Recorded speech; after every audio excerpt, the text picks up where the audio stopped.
Hello everyone. तो आज हम बात करेंगे नाइपर मोहाली की फार्माकोलॉजी के बारे में। नाइपर मोहाली, जो भी स्टूडेंट ने नाइपर मोहाली ऑप्ट किया है फॉर एमएस और पीएचडी, तो दोनों को हम बात करेंगे क्योंकि नाइपर एडमिशन्स ऑलमोस्ट हो गए हैं। जो भी एमएस और पीएचडी लेना चाहता था फार्माकोलॉजी नाइपर मोहाली की, उन्होंने ऑप्ट कर चुके हैं। और जो भी स्टूडेंट अभी एस्पिरेंट हैं जो कि प्रिपरेशन कर रहे हैं, उनके लिए भी मैं बता दूं कि नाइपर मोहाली, तो इस वीडियो में आपको मिलेगा। सबसे पहले हम वहाँ की फ़ैकल्टी के बारे में बात करेंगे, फैसिलिटी के बारे में बात करेंगे, कैंपस के बारे में बात करेंगे और रिसर्च के बारे में बात करेंगे कि वहाँ पर कौन कौन सी रिसर्च होती है। तो चलिए दोस्तों शुरू करते हैं। तो बट स्टार्टिंग में मैं थोड़ा सा अपना इंट्रोडक्शन बता दूँ। I doctor Jayant, I did my B pharm from RGPB University, Bhopal. Then I cracked GPAT in 2015 and did my masters in pharmacology and toxicology from Naipar Mohali under the guidance of doctor GV जैना, जो कि एक faculty है NIPER Mohali में। फिर then I did PhD from NIPER Raebareli under the guidance of doctor SJS Flora, जो कि उस टाइम डायरेक्टर थे, अब रिटायर हो गए हैं। तो उनके अंडर मैंने PhD की थी। और currently I am working as an assistant professor central university Uttarakhand, UK में। मैं अभी सेंट्रल यूनिवर्सिटी हेमवती नंदन बोगुड़ा में as a assistant professor work कर रहा हूँ। तो चलिए दोस्तों हम बात करते हैं नाइपर मोहाली की फार्माकोलॉजी की। तो ये रहा ब्यूटीफुल डिपार्टमेंट। ये जो डिपार्टमेंट आप देख रहे हैं, ये है नाइपर मोहाली का फार्माकोलॉजी एंड टॉक्सिकोलॉजी डिपार्टमेंट।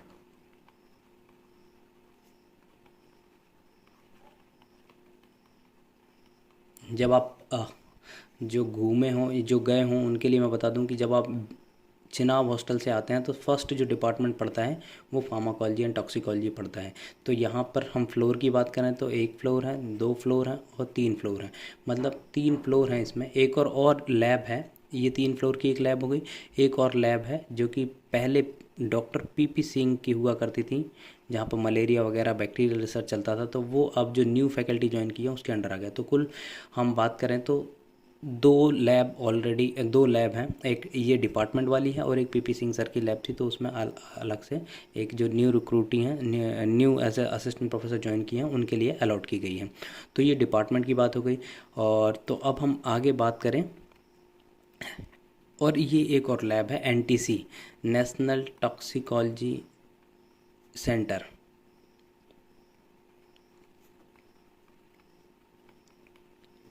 यहाँ पर जो भी इंडस्ट्री या रिसर्च प्रोडक्ट होते हैं, रिसर्च इंडस्ट्री से या फिर जो भी रिसर्च जहाँ से जैसे फॉरेन वगैरह से ग्रांट आती है, तो जो भी मॉलिक्यूल होते हैं, न्यू मॉलिक्यूल होते हैं, आपने पढ़ा होगा NDD, न्यू डेवलपमेंट मॉलिक्यूल जो होते हैं, वो यहाँ पर उनकी टॉक्सिकोलॉजी स्टडी की जाती है। तो आप देख सकते हैं ये एक कैंपस है और यहाँ पर जो साइंटिस्ट हैं वो वर्क कर रहे होते हैं। तो बट इसमें जनरली जो रेगुलेटरी एंड टॉक्सिकोलॉजी ऑप्ट करते हैं वो ही स्टूडेंट को अलाउ होता है विज़िट करने। विज़िट तो आप सभी कर सकते हैं, बट मेनली जो वर्क करते हैं ओनली RT वाले करते हैं। RT student regulatory and toxicology जो ऑप्ट करते हैं नाइपर मोहाली में, उन्हें इसमें विज़िट करने के लिए, इनमें रिसर्च करने के लिए, इंस्ट्रूमेंट चलाने के लिए, एनिमल हाउस में एनिमल हैंडल करने के लिए फैसिलिटी अवेल कर सकते हैं RT वाले स्टूडेंट। अब हम बात करें फैकल्टी के बारे में, तो यहाँ पे 4 फैकल्टीज़ हैं। सबसे पहले हैं professor Kulbhushan Tikku, second professor SS Sharma, third is professor GV जैना जो कि मेरे गाइड थे, एंड फोर्थ जो न्यू है, जिन्होंने अभी ज्वाइन किया है, वो है डॉक्टर आशुतोष कुमार। तो सबसे पहले हम बात करें प्रोफेसर कुलभूषण टिक्कू के बारे में, तो ये अभी करंटली HOD हैं डिपार्टमेंट के। सेकंड, इनका रिसर्च इंटरेस्ट है कैंसर। और जो भी स्टूडेंट इन विट्रो वर्क करना चाहते हैं, इनके इधर इन विट्रो फैसिलिटी बहुत अच्छी है इनके अंडर में। तो जो भी स्टूडेंट इन विट्रो वर्क करना चाहता है तो वो इनके अंदर कर सकता है। इन विट्रो इन विवो दोनों होता है, बट इन विट्रो लैब बहुत अच्छी इनके पास है। और इनके नेचर वगैरह या जिन किसी को पता हो कि नेचर वगैरह जो जर्नल हैं बहुत ही वर्ल्ड रिनाउंड जर्नल हैं, उनमें इनके रिसर्च पेपर आ चुके हैं। अब डॉक्टर एस शर्मा की हम बात करें तो ये वर्क करते हैं CNS फार्माकोलॉजी, CVS फार्माकोलॉजी पे, मतलब सेंट्रल नर्वस सिस्टम और कार्डियोवास्कुलर सिस्टम पे इनका मेजर वर्क होता है। इनके भी बहुत अच्छे रिसर्च पेपर हैं और CNS की तो बहुत ही अच्छी लैब इनके पास है। प्रोफेसर GV जेना की बात करें तो ये मेरे गाइड भी थे और इनका मेन काम होता है टॉक्सिटी पे। जो भी टॉक्सिसिटी होती है, जैसे कि क्रोमोजोमल, आपने देखा होगा क्रोमोजोमल टॉक्सिटी वगैरह हो गया, जीनोटॉक्सिटी हो गया, और मेनली इंटरवेंशन स्टडीज़ ये करते हैं। तो आप मतलब जैसे आपका रिसर्च इंटरेस्ट है तो on the basis of your research interest you can choose guide. अब आशुतोष कुमार सर की बात करें तो ये भी CNS और माइट्रोकॉन्ड्रियल डिसफंक्शन पर इनका मेजर वर्क होता है। पहले मतलब इनका अर्लियर एफिलिएशन की बात करूँ मैं तो इन्होंने नाइपर मोहाली से PhD की हुई है और नाइपर हैदराबाद में असिस्टेंट प्रोफेसर थे, नाइपर कोलकाता में भी असिस्टेंट प्रोफेसर थे और रिसेंटली ये ज्वाइन किए हैं नाइपर मोहाली में। तो इनका माइट्रोकॉन्ड्रियल डिसफंक्शन पर बहुत अच्छा वर्क है। न्यूरोपैथिक पेन पे भी इनका वर्क है, तो आप यदि न्यूरोपैथिक पेन पे इंटरेस्ट है तो सर के साथ वर्क कर सकते हैं। शर्मा सर भी न्यूरोपैथिक पे वर्क करते हैं, न्यूरोपैथिक पेन पे, और CNS CBS पेन का मेन इंटरेस्ट है।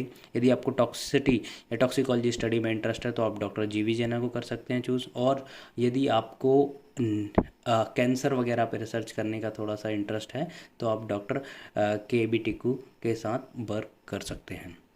तो ये हो गई फैकल्टी के बाद अब हम बात करते हैं रिसर्च फैसिलिटी।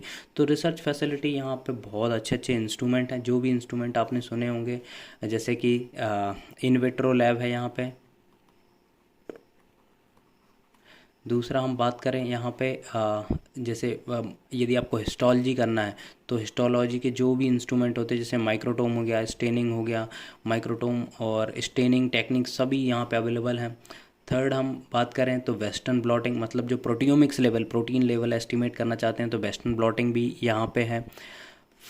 अब बात करें हम यहाँ पे तो फ्लो साइटोमीटर भी है, फ्लो साइटोमीटर है यहाँ पर, और माइक्रोस्कोप जो भी एडवांस वाले हैं सब, मतलब एक फ्लोरोसेंस माइक्रोस्कोप, एक नॉर्मल माइक्रोस्कोप, दोनों टाइप के यहाँ पे माइक्रोस्कोप्स अवेलेबल हैं।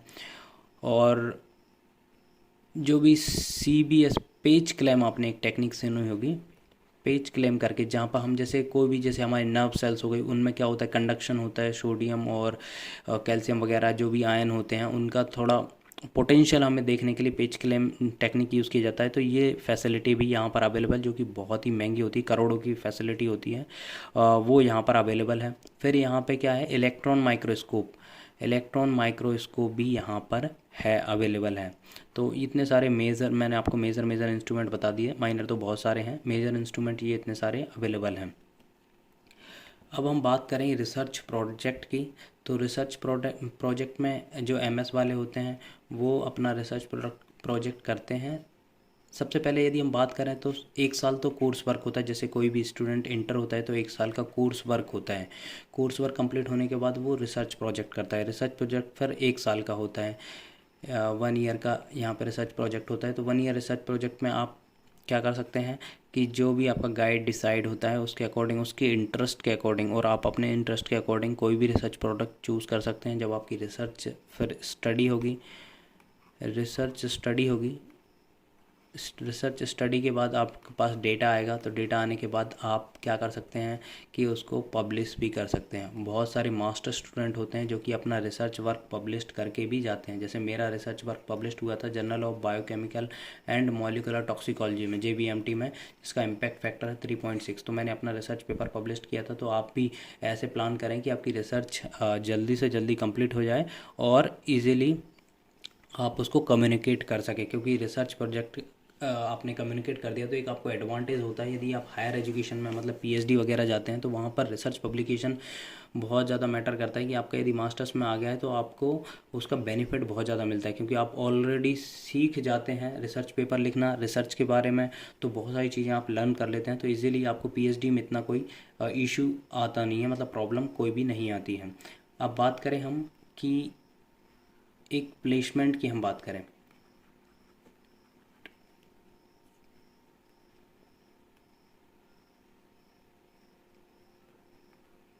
प्लेसमेंट की हम बात करें तो यहाँ पर प्लेसमेंट इजीली आप मतलब जैसे फर्स्ट ईयर में आते हैं तो फर्स्ट ईयर के बाद जैसे ही कंप्लीट होता है सेकेंड ईयर, तो सेकेंड ईयर जैसे जुलाई से स्टार्ट होता है तो जुलाई में ही कंपनियाँ आना स्टार्ट हो जाती हैं। कंपनी आना स्टार्ट हो जाती हैं, आप में पोटेंशियल है, आप मतलब अच्छे से कर पा रहे हैं तो इजीली आपको ऑफ़र हो जाता है प्री प्लेसमेंट, मतलब प्लेसमेंट आपको ऑफ़र हो जाता है। और यहाँ पर यदि मैं कंपनी की बात करूँ कौन कौन सी कंपनी आती हैं तो फेमस मैं आपको बताता हूँ, जैसे कि DRL डॉक्टर रेड्डी लेबोरेटरी आती है, नोवार्टिस भी आती है,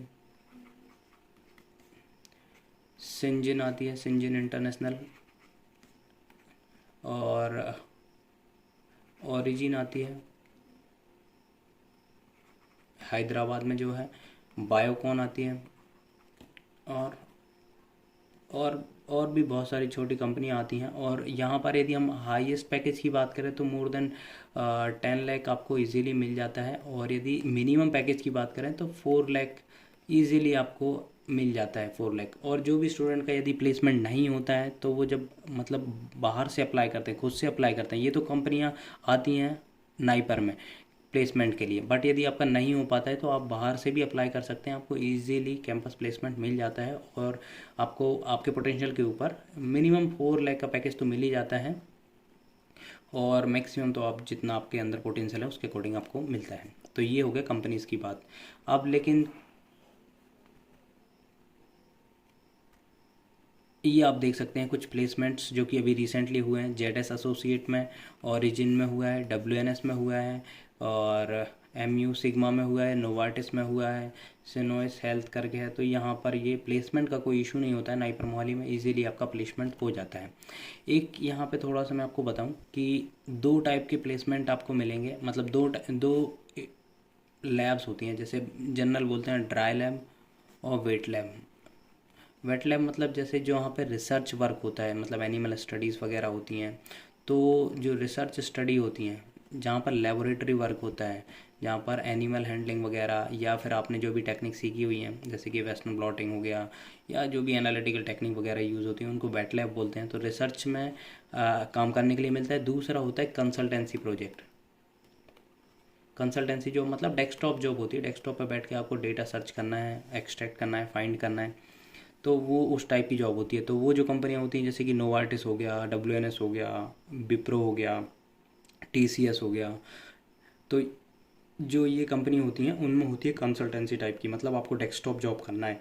और जो ये होती हैं रिसर्च लैब होती हैं, जैसे कि डॉक्टर रेड्डी हो गया, सिंजन हो गया, बायोकॉन हो गया, यहाँ पर क्या होता है कि रिसर्च होती है प्रॉपर, मतलब एनिमल स्टडीज़ होती है, सभी जो अपने रिसर्च टेक्निक सीखी हुई हैं उनका इम्प्लीमेंट होता है। तो आप अपने इंटरेस्ट के अकॉर्डिंग कि आपको क्या अच्छा लगता है, आपको डेस्कटॉप जॉब अच्छी लगती है कि आपको रिसर्च अच्छी लगती है, मतलब वेट लैब अच्छी लगती है जहाँ पर की रिसर्च होती है, तो आप थोड़ा सा देख लें, उसके अकॉर्डिंग ही कंपनी चूज़ करें। अदरवाइज़ नहीं तो आपको थोड़ा सा प्रॉब्लम होगा कि आपको कंप्यूटर में उतना बैठना, सिटिंग जॉब अच्छी नहीं लगती, और आपने यदि कंसल्टेंसी जॉब ऑप्ट कर ली तो फिर आपको मतलब वो तालमेल बिठाना सही नहीं हो पाता। तो इसलिए अपने अकॉर्डिंग, इंटरेस्ट के अकॉर्डिंग ही कंपनी चूज़ करें।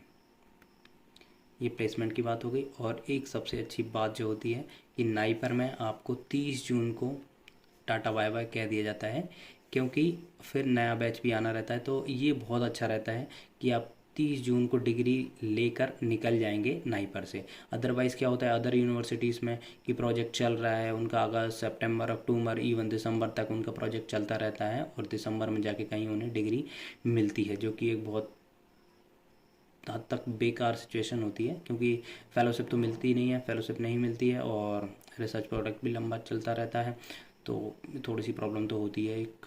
और दूसरा कि फिर लेट प्लेसमेंट होता है। तो ये सब बातें होती हैं। आई होप गाइस ये वीडियो आपको अच्छा लगा हो। ये अच्छा लगा हो तो प्लीज़ चैनल को सब्सक्राइब करिए, वीडियो को लाइक करिए, कमेंट करिए कि आपको और किस टॉपिक के बारे में जानना है, फार्मेसी के, फार्माकोलॉजी के बारे में यदि जानना हो, नाइपर मोहाली के बारे में कोई स्पेसिफिक चीज़ जानना हो तो कमेंट करिएगा। Thank you.